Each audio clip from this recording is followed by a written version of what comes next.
L'Agence nationale de sécurité sanitaire de l'alimentation, de l'environnement et du travail vient de mettre en évidence un virus jusqu'alors inconnu, baptisé Schmallenberg, non transmissible à l'homme, sur des prélèvements issus d'un élevage ovin en Moselle et Meurthe-et-Moselle. Ce sont les 2 premiers cas de cette maladie nouvelle identifiée en France. Le docteur Peggy Raskin, vétérinaire, chef du service animal et environnement à la direction départementale de la protection des populations à Metz. Le virus a été identifié au cours de l'été dernier en Allemagne, où il y a eu une vague inexpliquée d'épisodes fébriles, donc fièvre, baisse de production chez des vaches.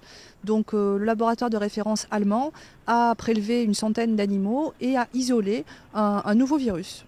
Un virus qui a été appelé le virus de Schmallenberg, du nom de la localité où les prélèvements ont été faits. Comment ce virus se transmet-il? Je crois qu'on parle d'une contamination par vecteur.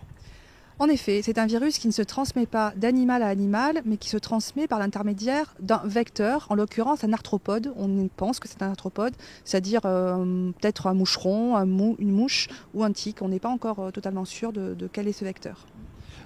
Comment on s'organise face à une maladie nouvelle?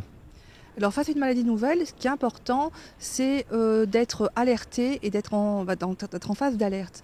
Donc dès que ces cas sont apparus en Allemagne, la Direction générale de l'alimentation a mis en place une plateforme d'épidémiosurveillance.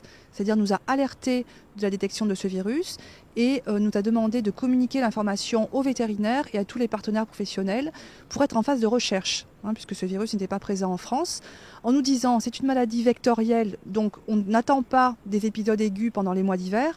Par contre, il se peut qu'il y ait des conséquences sur les naissances de veaux ou d'agneaux.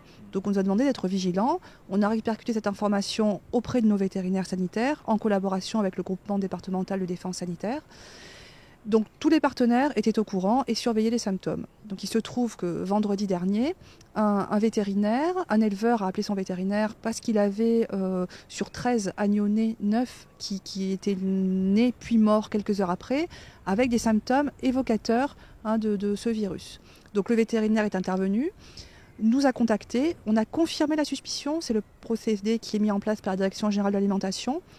Les agneaux ont été envoyés au laboratoire départemental d'analyse de la Meurthe-et-Moselle pour faire des prélèvements pour la recherche du virus, donc le cerveau, la rate, le sang. Il y a un seul laboratoire en France pour le moment capable de poser le diagnostic, c'est le laboratoire de l'ANSES de Maisons-Alfort. Donc ces prélèvements y ont été acheminés et le virus a été isolé hier. Comment réagissent les éleveurs face à une maladie nouvelle? On avait déjà prévenu un peu les éleveurs de la possibilité d'un nouveau virus qui se traduisait plutôt sur le nord européen. Voilà, aujourd'hui on est devant un fait avéré de contamination. Vous choisissez de jouer la transparence, de communiquer vers le public tout de suite? Alors on a communiqué très largement dès la phase de suspicion avec tous les partenaires professionnels parce qu'il nous semble très important d'avancer ensemble et de façon transparente. On est face à une maladie nouvelle, donc on a besoin de l'information de tout le monde. Par contre, on est nullement inquiet. Vu les cas de cette maladie aux Pays-Bas, en Allemagne et en Belgique, on savait que notre région et notre département étaient particulièrement exposés. Donc on a communiqué d'emblée, évidemment. Alors aux professionnels, parce que c'est eux les premiers concernés, et pour bien dire que c'est une maladie qui ne touche que l'animal, elle ne touche pas l'homme, il n'y a aucune conséquence pour l'homme.